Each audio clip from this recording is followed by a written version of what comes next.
So whenever you want.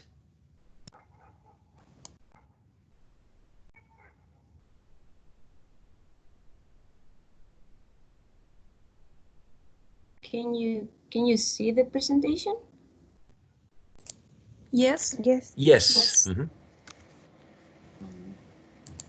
Just give me a minute because it's kind of slow.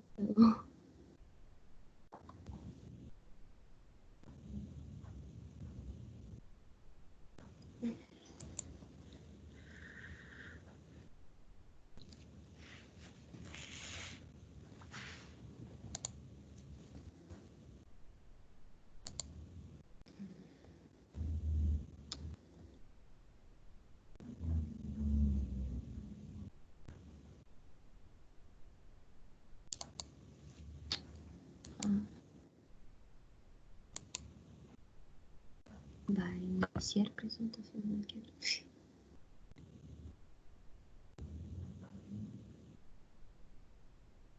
I'm sorry, just a minute.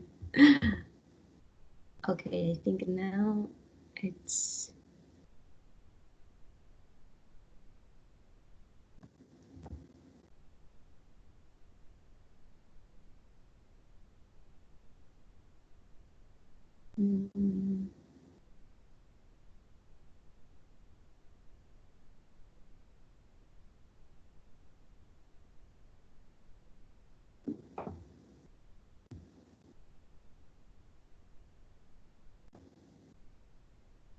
Okay, now can you see it?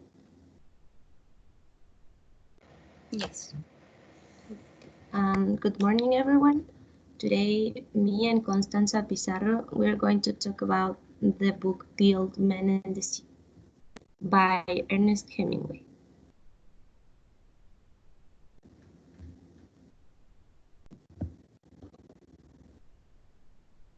Go, Connie. So the author of the story is called Ernest Miller Hemingway. He was born on July the 21st of 1899 in Cicero, Illinois. Ernest Hemingway served in World War I and worked in journalism before publishing his story collection in our time. So he was renowned for novels like The Sun Also Rises, A Farewell to Arms, For Whom the Bell Tolls, and The Old Man and the Sea, which won the Pulitzer Prize in 1953. So in 1954, Hemingway won the Nobel Prize, and he committed suicide on July 2 and July the 2nd in 1961 in Ketchum, Idaho. The next slide. The play. The Old Man and the Sea is a product of a lifetime of writing and a story that sat on the mind of Ernest Hemingway for over 16 years. When Hemingway sent the manuscript to his editor, he said that it was the finest he could ever write in his life. He also hoped that it would put the critics who thought he was done as a writer. The idea first came to Hemingway in 1936 when he penned an essay for Esquire containing a paragraph about an old man fishing alone in a skiff out of Cabanas who hooked a giant marlin that dragged him out to the sea. The Old Man and the Sea is the final work of fiction by Hemingway to publish in his lifetime. The novel, published in 1952, served to restore the reader's confidence in Hemingway after the failure of his 1950 novel Across the River and Into the Trees. In fact, Hemingway hadn't written a significant literary work in over a decade. So Hemingway, with For Whom the Bell Tolls being his last successful book in 1940. So the story could be an allegory for Hemingway's own life as a writer. The next slide. Okay, the setting. The story takes place in Cuba in a small village near La Habana during the late 1940s. The setting plays an important role throughout the opening and close of this novella. In the beginning, we may see the old man in his black or both manolin and the old man having breakfast in the fishing village. But during the climax of the story, the sea is one of the most important components. This element will support the storytelling of all the interactions and struggles this old man will have overseas. Moreover, the sea, apart from being the setting of the story, will also have a much deeper significance. This picture is from the Havana in the 1940s.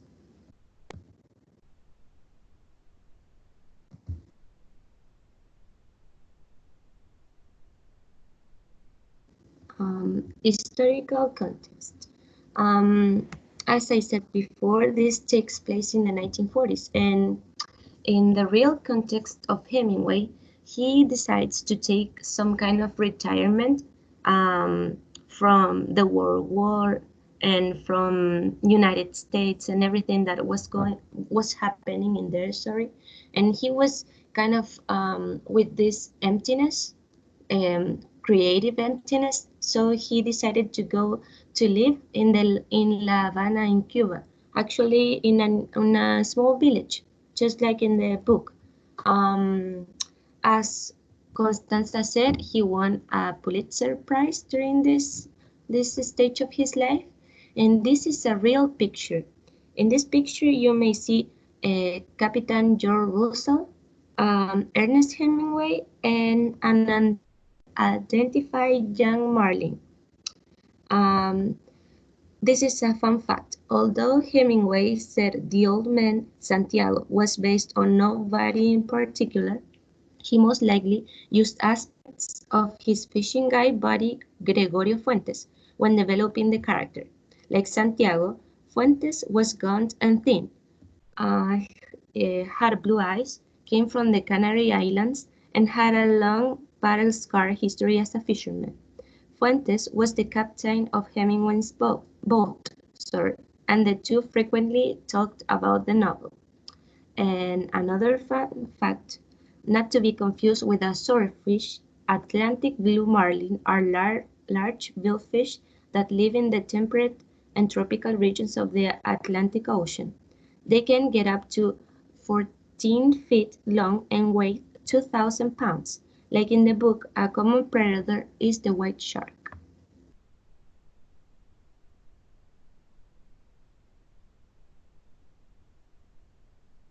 Well, this picture is a real, how to say, kind of, this is an evidence of Hemingway's real, like, I don't know, like a ID identification of him by being a captain.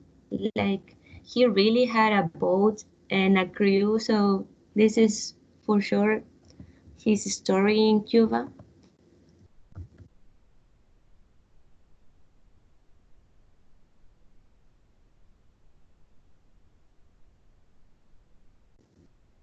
Genre. The Old Man and the Sea is written as a novella. This is a short and well-structured narrative, but it is the longest of the short fiction forms, granting writers freedom for an expanded story, descriptions, and cast of characters, but still keeping the condensed intensity of a short story. Hence, once a book hits the 50,000 word mark, it is generally considered a novel. As an illustration, some examples of famous novellas will be mentioned. I Am Legend from Richard Matheson, which is based on the movie from Will Smith, but it is not, the book actually is not about zombies, it is about vampires. Another book would be A Christmas Carol by Charles Dickens, Metamorphosis by Franz Kafka, and A Clockwork Orange by Anthony Burgess.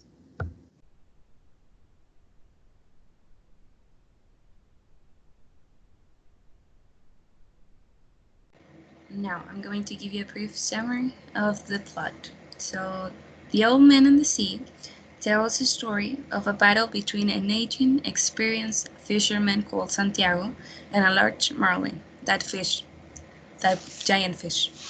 The story opens with Santiago having gone 84 days without catching a fish and now being seen as salado, the worst form of unluckiness.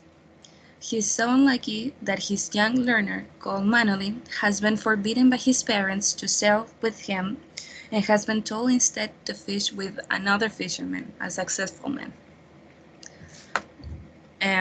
The boy visits Santiago's each night, hauling his fishing gear, preparing food, talking about American baseball and his favorite player, Joey DiMaggio. Santiago tells Manolin, the next slide. So Santiago tells Manolin that on the next day he will venture far out into the Gulf Stream, north of Cuba, in the Straits of Florida, to fish, confident that his unlucky streak is near its end. So on the 85th day of his unlucky streak, Santiago takes his skiff into the Gulf Stream, sets his lines, and by noon has his bait taken by a big fish that he's sure is a marlin. Unable to hold on in the great marlin, Santiago is instead pulled by the marlin, and 2 days and nights pass with Santiago holding onto the line. Even though he is in pain, Santiago expresses a compassionate appreciation of his adversary, often referring to him as a brother. He also determines that because of the fish's great dignity, no one shall deserve to eat the marlin. On the third day, the fish begins to circle the skiff, so Santiago is worn out and almost delirious, uses all his remaining strength to pull the fish into its side and stab the marlin with a harpoon.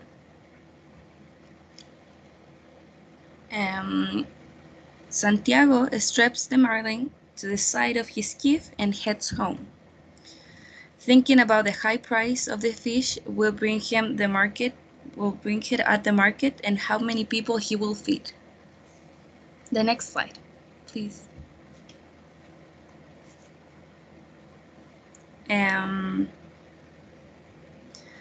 On his way to the shore, sharks are attracted to the blood of the marlin. So Santiago kills a great shark with his harpoon, but he loses the weapon. So he makes a new harpoon, and with that he kills 5 sharks and many others are driven away.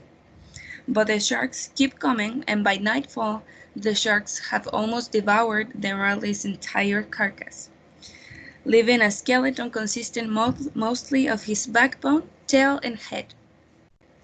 So Santiago knows that he is defeated and tells the sharks and how they have killed all his dreams. The next slide. Upon reaching the shore before dawn,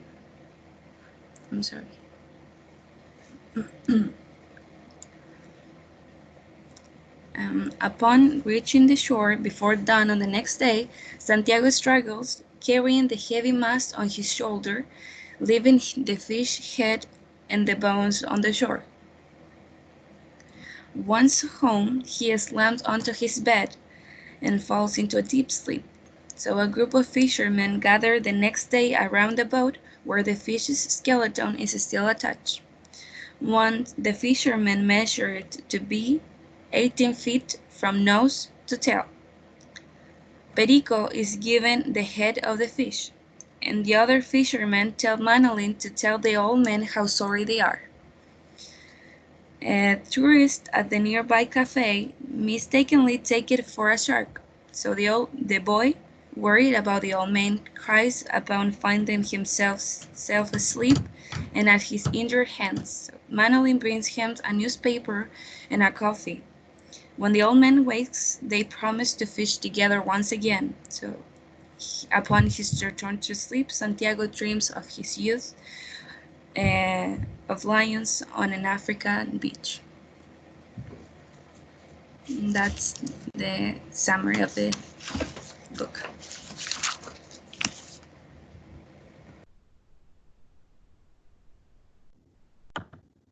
Okay, narrator.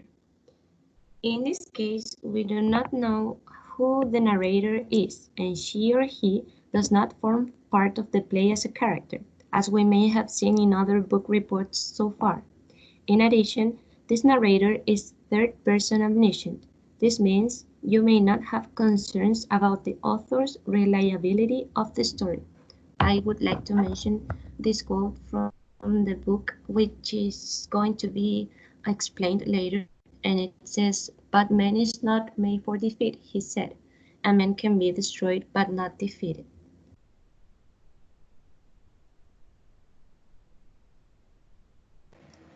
The tone of the book is often nostalgic, as Santiago recalls his lost youth.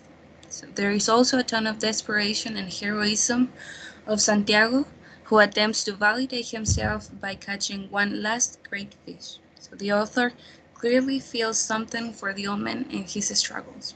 There is not really any humor, and the whole fishing thing is taken very seriously. The simple statement of emotions and thoughts give us a raw view into the head and heart of this fisherman. The tone of Ernest Hemingway was pretty straight to the point, but he also showed like some sympathetic and emotion to this old man.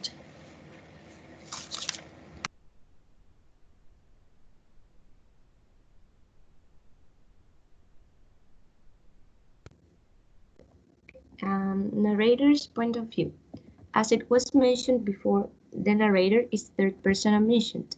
This means that the narrator is aware of everything that is happening in the story, from what is going on under waters to what the old man and Manolin thoughts are, even the dreams that Santiago has like Constanza mentioned, the one with lions in Africa.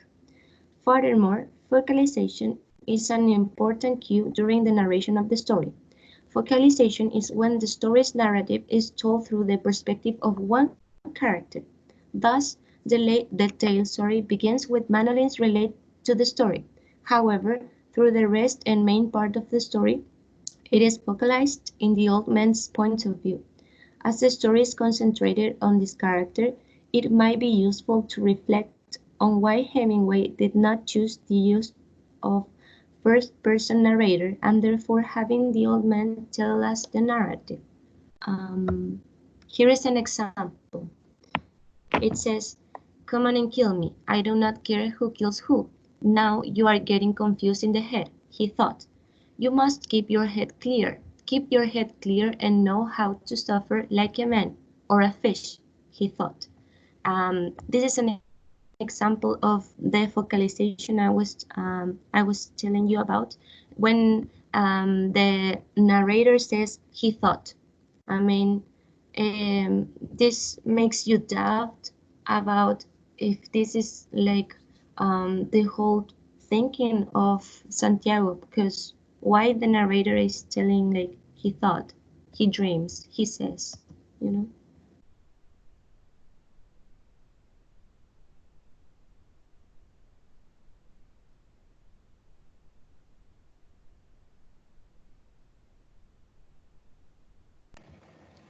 So the characters of this story are a few. So the main one is Santiago. So Santiago is a Cuban fisherman who has an extended run of bad luck. He is allowed. Despite his expertise, he has been unable to catch a fish for 84 days. He seems to be humble, yet he seems to justify his pride about some of his abilities. He has a big knowledge of the sea and its creatures, and his craft helped him to preserve a sense of hope regardless the circumstances. Throughout his life, Santiago has been presented with contests to test his strength and endurance. And the Marlin, with which he struggles for 3 days, represents his greatest challenge. Even though Santiago loses the fish, the Marlin is also one of his greatest victories.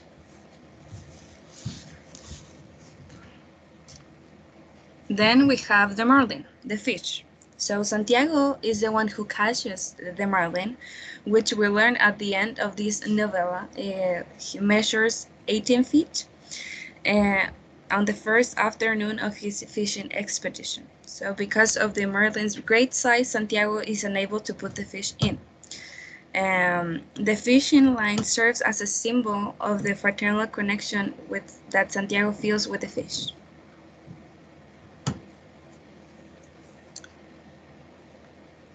Then we have Manolin, the apprentice or learner of Santiago. So this boy is presumably in his adolescence, and Manolin is Santiago's learner and devoted attendant.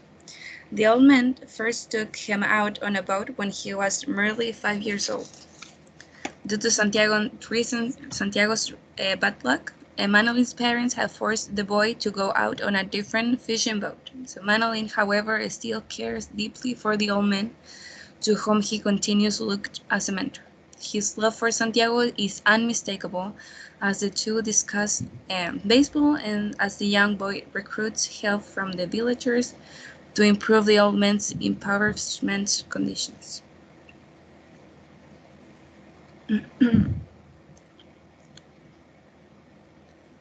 Then we have Joey DiMaggio. Although DiMaggio never appears in the novel, he plays a significant role.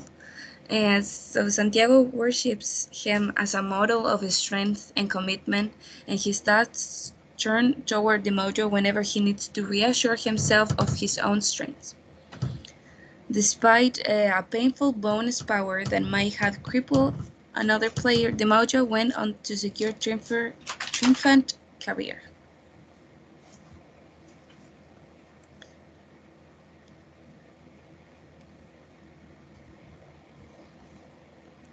Then we have Perico. Perico, the reader assumes, owns the bodega in Santiago's village. So he never appears on the novel, but he serves as an important role in the fisherman's life by providing him with newspaper that report the baseball score. Then we have Martin. He is like a similar character as Perico. So Martin, he's a cafe owner in Santiago's village, does not appear in the story, but the reader learns of him through Manolin.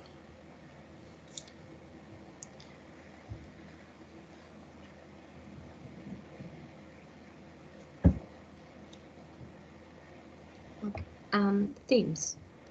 First, the duality of love and death. To begin with, what Santiago feels towards the sea is love. He says, no man was ever alone on the sea, because it funds all of the creatures from the sea together, creating a community. Moreover, the motivations of Santiago for killing the marlin fish are characterized by endurance, respect, love, and nobility. He goes, fish, I love you and respect you very much, but I will kill you dead before this day ends. I'll stay with you until I am dead. Here the relentlessly of the connection between the love and desire to kill are evident. In addition, Hemingway explains eloquently the essence of this war as one of love. Santiago claims that underwater and human beings are linked together by the sea, and their struggles for life and death are noble. The one who dies does lose their bodies, but they are not defeated spiritually. The struggle itself, if conducted with respect, is a source of nobility and honor. Second, perseverance. The fight between the old man and the fish is not only a war of the strength, but a battle of wills. The old man, with remarkable resilience, makes up for his old age and able to endure hunger, physical pain, and isolation from the rest of the world as he fights the fish. And soon enough, with a bunch of white sharks. Furthermore, endurance is a way in which we link the old man and the fish he battles because they share a persistence that distinguishes them from other people and creatures in their magnitude. I chose this picture, which shows the myth of Sisyphus. I don't know if you are if you know this myth, but basically it says that the man's body works. I mean, the body it's something that it's just in the earth. It doesn't matter if it is distracted or not, how much you work with. You are lifting a rock, but it doesn't matter because spiritually you are like in a bigger point in life. I mean, it is bigger this spiritual strength that you have regarding your body, and this is what happens with Santiago. I mean, he's an old dude, an old man, sorry, and he struggles with white sharks and the marlin fish, and he went. Third one is defeat. Is the old man defeated? This is an ongoing question until the end of the story. The end of the story aims to challenge the readers to describe defeat, to struggle with what defeat really means. Interestingly, Santiago draws a distinction between destruction and defeat. Hence, destruction is related to a physical connotation of what might happen to the body, but on the other hand, defeat comes with the soul. This topic of the book has been connected to Jesus' crucifixion and even compared to Hemingway's own suicide. People may destroy you in flesh, but they will not defeat your soul and legacy on earth. And that is why I chose this picture of this paint, sorry, of Jesus' crucifixion. And as I said before, this is compared to on Hemingway's suicide, but that doesn't even make sense because if we relate this to the myth of Sisyphus, it says that suicide is something absurd. Says that it comes from el mundo de lo absurdo. So it doesn't make sense. Well, the whole book itself, it doesn't make sense sometimes. So yeah.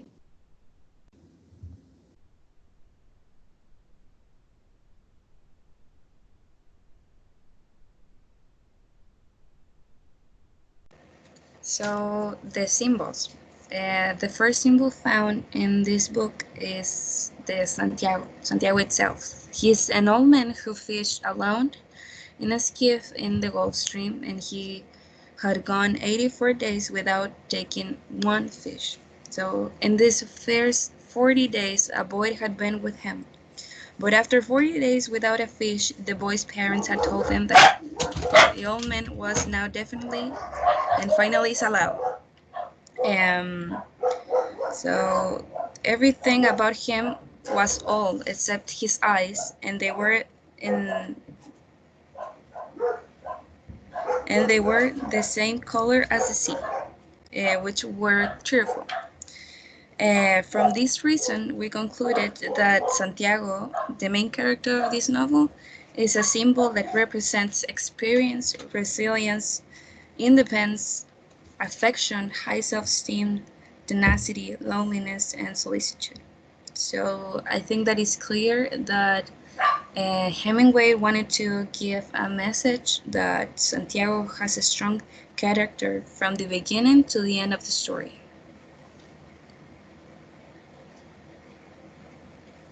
Then we have the marlin fish.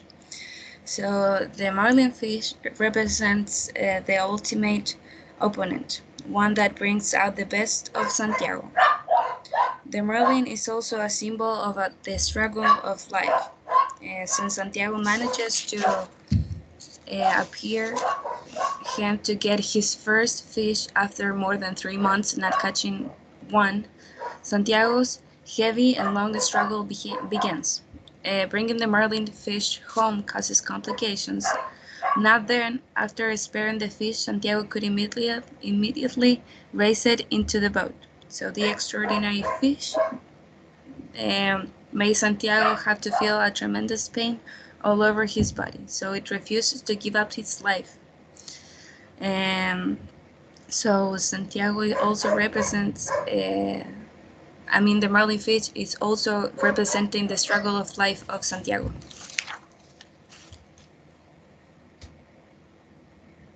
Then we have the sea. So the author Hemingway identifies the sea as a journey of life. So the sea for a fisherman is his whole life, not only because the sea provides fish to catch or to eat or to sell, but also the sea life. Santiago watch or see his own life to be a true fisherman. So by making Santiago facing these many obstacles was a really true adventure. So he looked across the sea and knew how alone he was now. So when he was alone in the middle of the sea, he realized that he was really alone in his life too.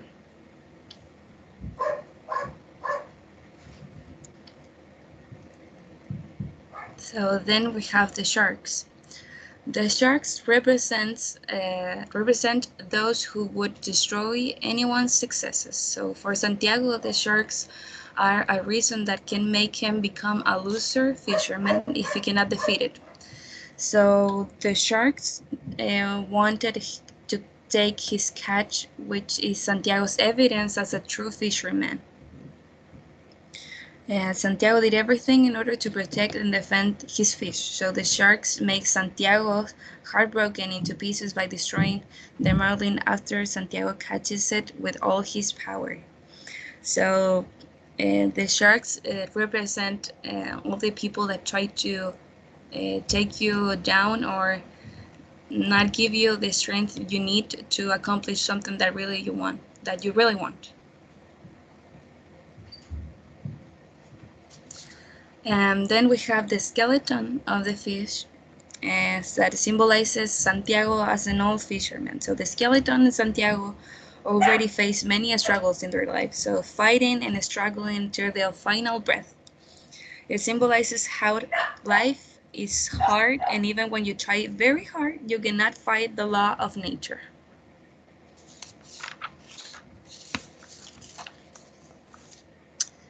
Then we have the seabirds. Hemingway proposed that the seabirds as God's help in the story. So these birds have shown Santiago the right direction when he could find many fishes around. Or Santiago also addresses the seabirds as God's help directly in the story. So I quote Hemingway, as he watched the bird dipped again, slanting his wings for the dive and then swinging them widely. Perhaps my big fish is around them. My big fish must be somewhere. The bird has no change.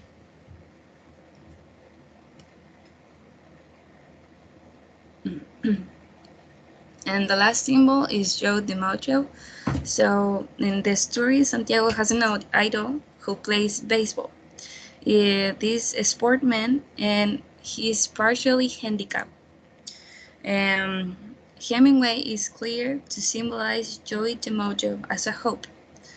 Santiago wants Manolin that can be so great just like his idol and not to be a poor man in the future. So DiMaggio inspires the old Santiago with leadership qualities and determination to win in spite of handicaps.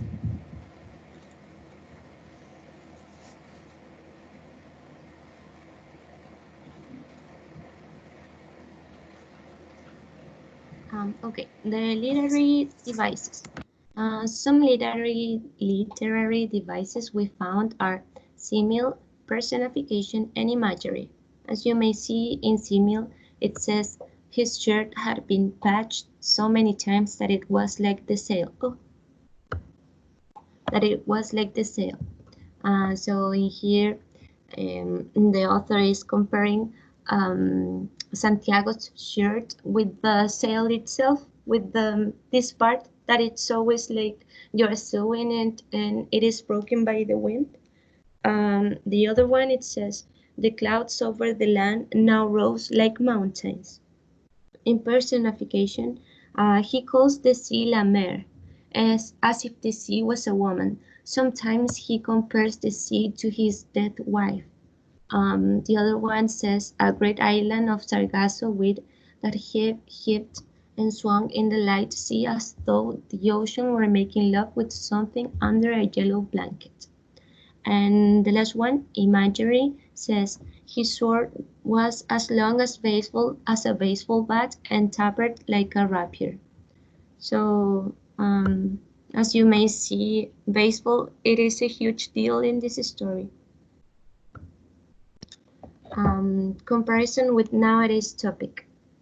In my opinion, when I think about which of all the topics this story develops, the end of the narrative is an instance that has been exploited throughout the years. This is the issue of exposure, sort of what happens nowadays in social media or in show business. It might seem a sort of basic analysis, but trust me, it goes further than this. As Connie said in the explanation of the plot, when Santiago arrives to land from his quest and the skeleton of the fish tied to his little boat, there's this group of tourists sitting on a terrace, sipping their cocktails, enjoying the sea breeze and the sunshine of La Habana. They know not what it is to battle a great fish like marlin.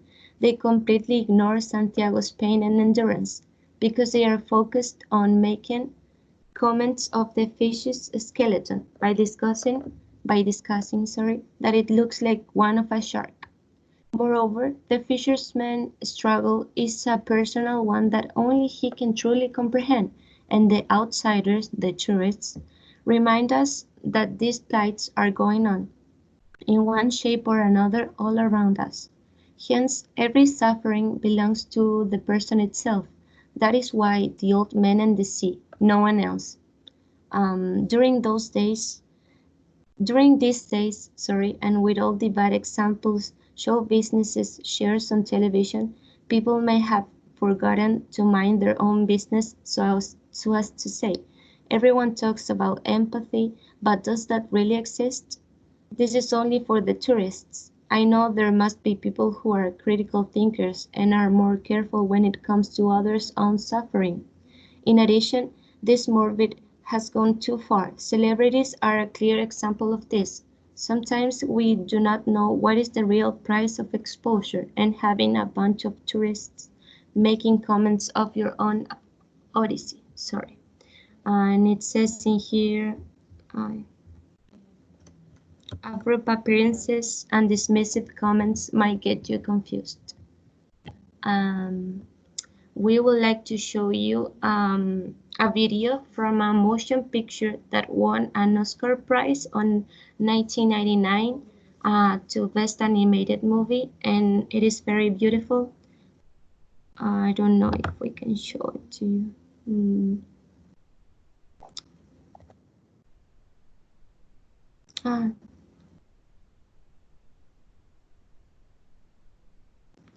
um, hold on a second, please.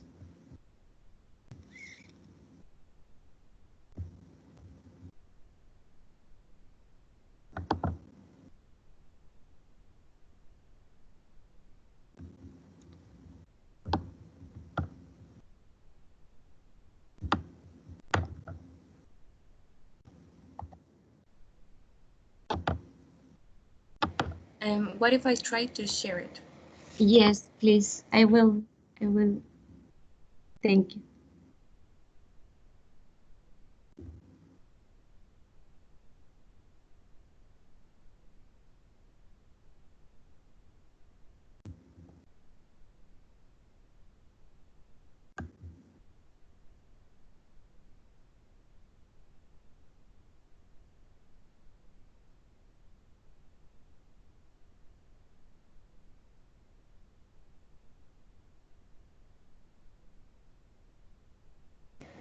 Can you see? Yes, thank you, Okay. Connie. I wanted to share to the rest, like the part when he struggles with the fish. I think it's like in the middle or something. It's kind of marked, I think. Yeah, like yeah, a little bit later, I think. No, before. Yeah, from there. From yeah.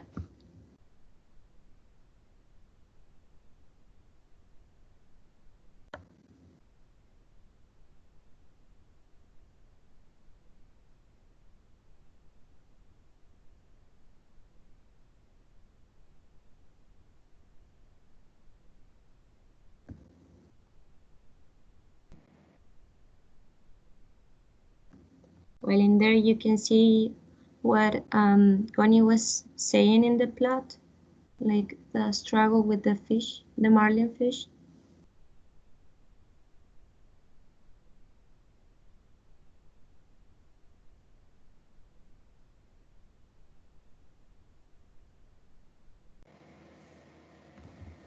Thank you.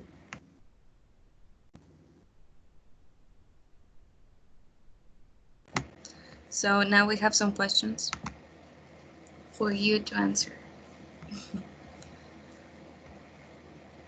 So the first question is, have you ever felt defeated or destroyed? Could you give us an example?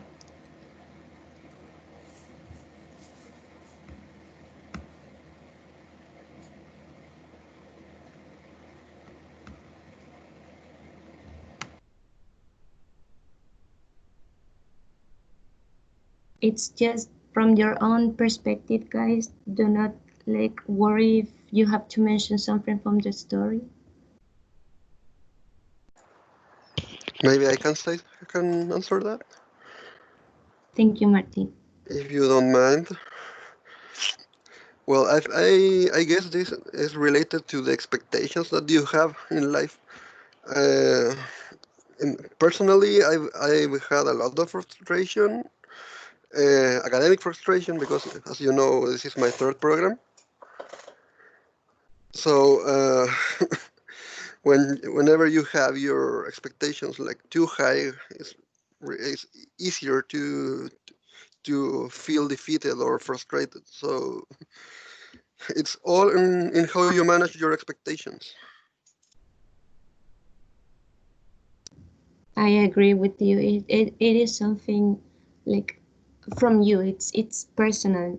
It comes from your soul and body.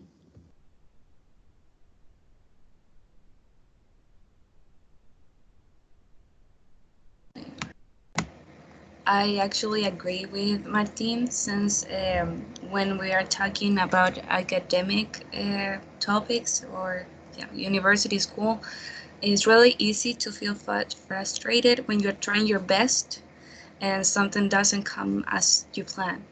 So I agree with that.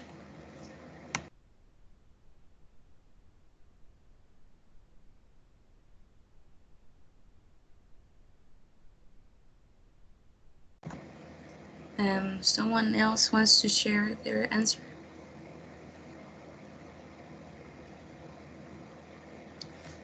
I can answer the question. Can you hear me? Yes. Yes. Um, Taking into account that you were saying that feeling this, I mean, being destroyed is related to physical, to the physical condition, right? Yes. Or I would say that, well, maybe I have felt destroyed when, well, it's also connected to what Martin was saying, and in academic uh, life. So maybe, well, I used to work up until last year, the weekends, and I used to work all day, all the weekend, both days. So when I had to do homeworks or when I had to do the academic tasks. One day I couldn't do the task, so I fell asleep. So I think that that is one way that our body cannot keep keep working, and maybe that is one way to be destroyed. I don't know if I am making the connection right. Yes, yes, you are. Yes. Yeah, because in one sense I wanted to keep with I mean, I wanted to do the task. Maybe that is one way to not feel defeated, because I tried, but then my body uh, was not uh, accompanying me. So yeah.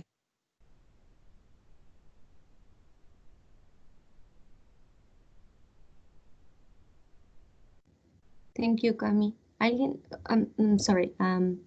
Somebody wants to share his thoughts or her thoughts?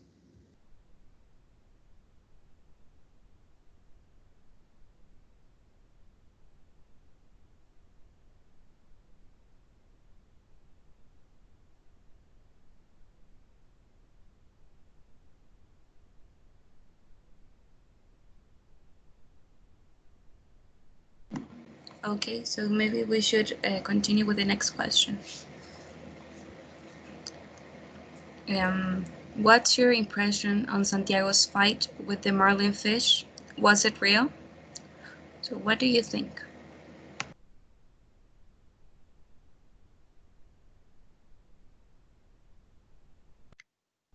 I, I'm sorry. Can you hear me? Yes. Yes. Yes. I think that he struggled to fish that marlin. Probably it wasn't like that hard on because probably in his mind it was harder. I don't know. Like he wanted to fish the marlin so bad that his mind was like, I don't know, exaggerating a little bit what he was going through to catch the marlin. But I think it was real. Yes. Thank you, Laura.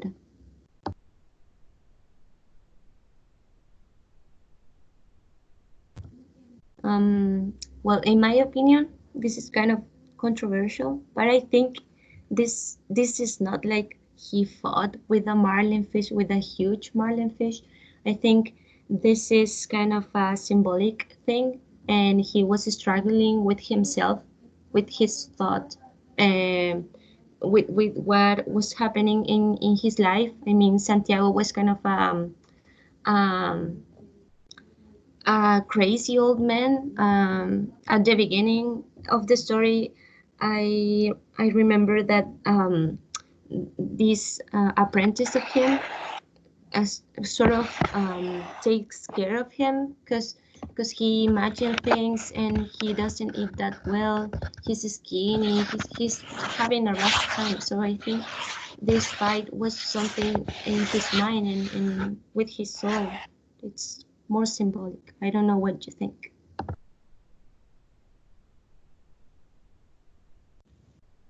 I think that it was a combination of both because he gave the fight because it was difficult for him to fish the fish. It happened, it was real, but at the same time, is what you said that it was a mental fight against himself to prove himself worthy. I agree with you. I haven't seen it in that way. Thank you, Barbara.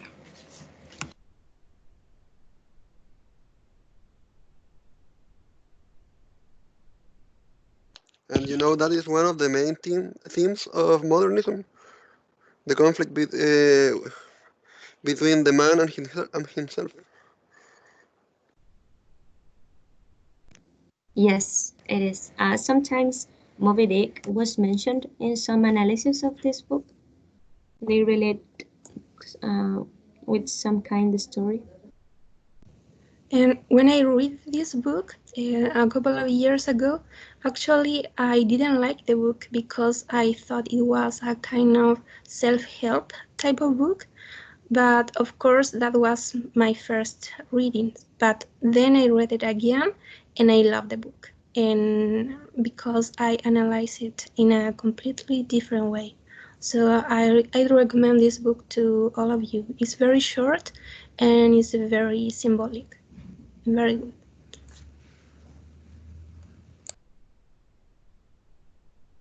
Thank you, Barbara.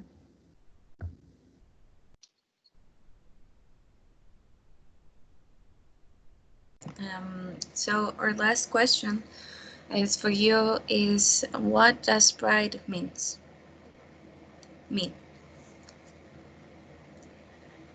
Can you hear me? Yes, yes. Okay, so pride for me, and at least for me personally, as Alejandro, for me, pride is being proud of the achievements that you have done in your life. For example, I can say that I'm proud of myself for being who I am, but if I haven't done anything to be proud of, then pride for me doesn't mean anything. For example, if during a year I commit myself to, I don't know, do something that I always want to do, and that's for me it's I can have pride. But if I haven't done anything in a year and I still be proud of myself for being who I am, and for me that's not pride. And I don't know if you have did you if you get the idea of what I'm saying. I don't know if someone Yes, wants to and discuss. I Yes, don't know. yes. actually is what the book mentions. It is not pride as a narcissistic thing. It's from your achievements. I think Mauricio wants to talk. Oh yes, it's actually something very similar to Alejandro, um, because for me personally, pride means has two meanings, I think. Because pride means that you are acknowledging like your maybe your identity, your skills, whatever, but like your subjectivity, you know? It's like you're not judgmental about yourself in that sense. So in that way, pride, I think, takes a very important role when you have challenges, I think, especially personal challenges like the ones you have mentioned, like academic or any type of challenge, because pride can be like a driving force because you trust yourself, so you independently of the problems you try and go on and risk. So I think that's what pride means for me. And also shout out to Pride Month. And yeah, that's it. Thank you. Nice. Thank you. Another thing, may I add? Yes, Yes. please. I think pride can also be a kind of boundary that limits your way of acting. For example, if you know you have done something wrong, but you are too proud to admit it, this is going to limit yourself, your field of action.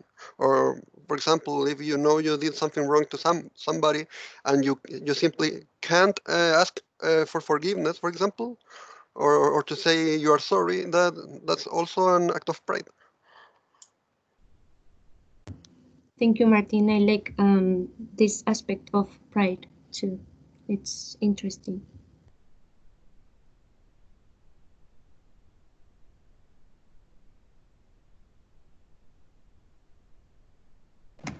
So someone else wants to add something or have another question besides the ones that we already had?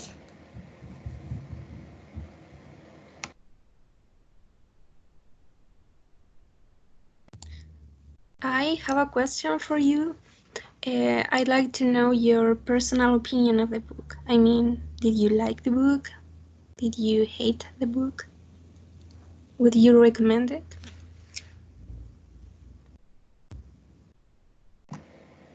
Personally, I would say that I did like this book, and because is it shows you the a point of view that you can do whatever you decide to do. It's just it give you like the strength of always keep fighting. I think that that's important, at least for me. I enjoyed the book too. I think I've got some insights, some philosophy while reading it, and it was very fun because it's what I'm reading nowadays. And also, this book has a personal significance. I mean, if you look towards the life of Ernest Hemingway, this is truly something related with his life, with what he did when he went to Cuba and he opened this bar and he lived in this little village and everything. I really like this book.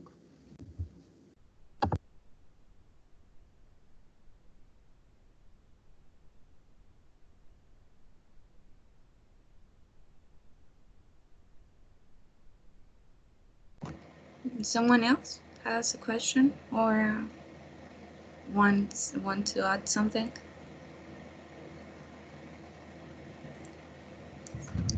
So if not, I think that that would be our presentation.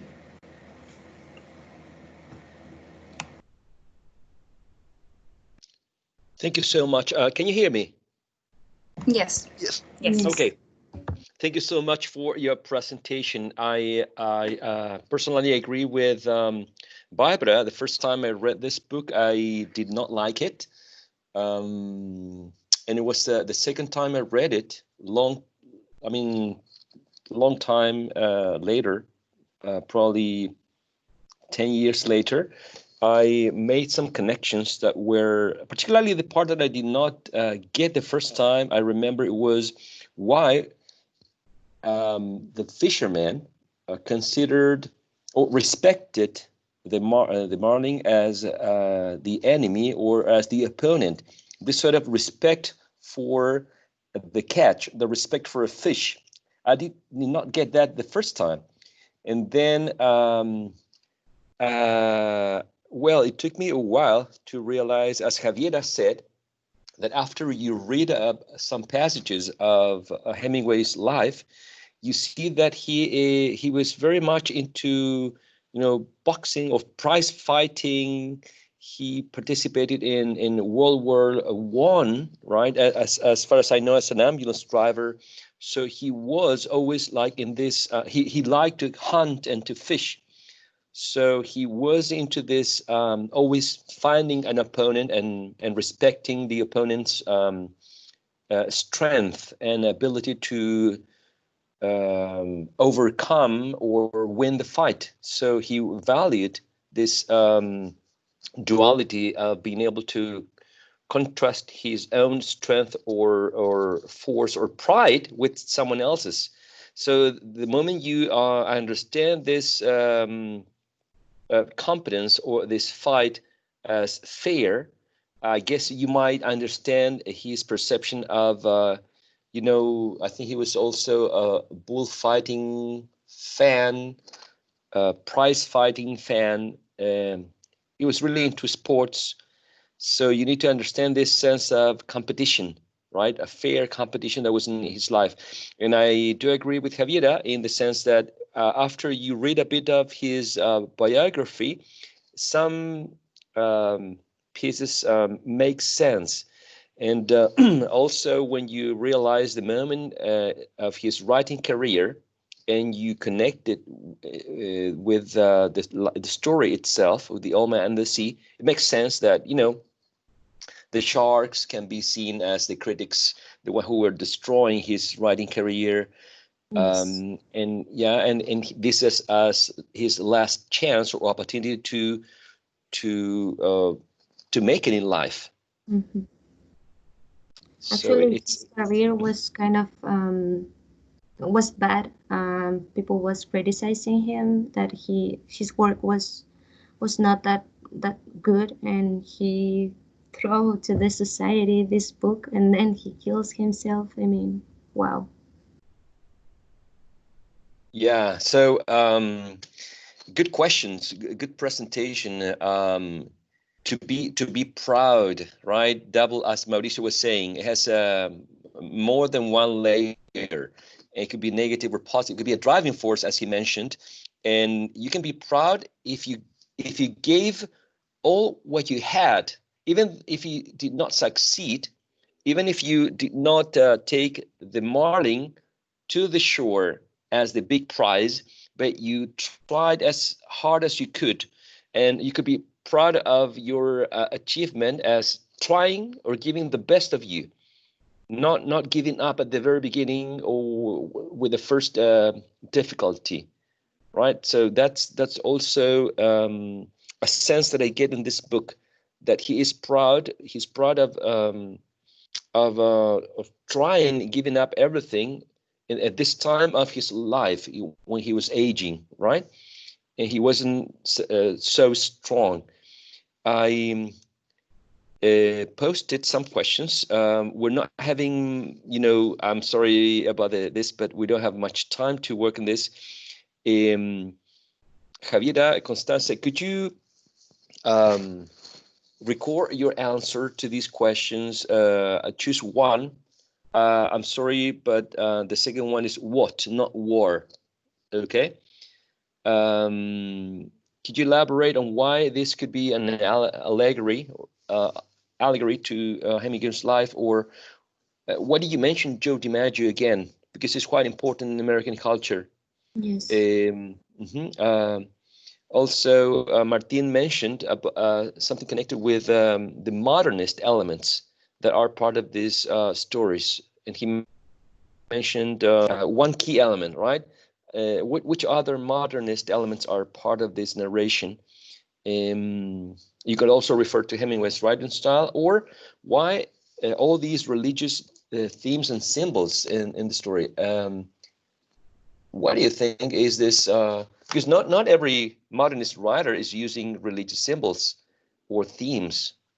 Okay, choose one question, not the same question, Constanza, Javiera, and elaborate an answer and send it today as a recorded answer, please. Mm-hmm. Thank you so Should much. we send that answer via Teams? It could be via team or to the email, to the Okay. email address. Okay. Can we have a short break while the second group gets ready? Okay. All right. Thank you. Thank you again for your presentation, your book report. Thank you. It's a very philosophical one, as Javiera said. Keep that in mind. Mm-hmm.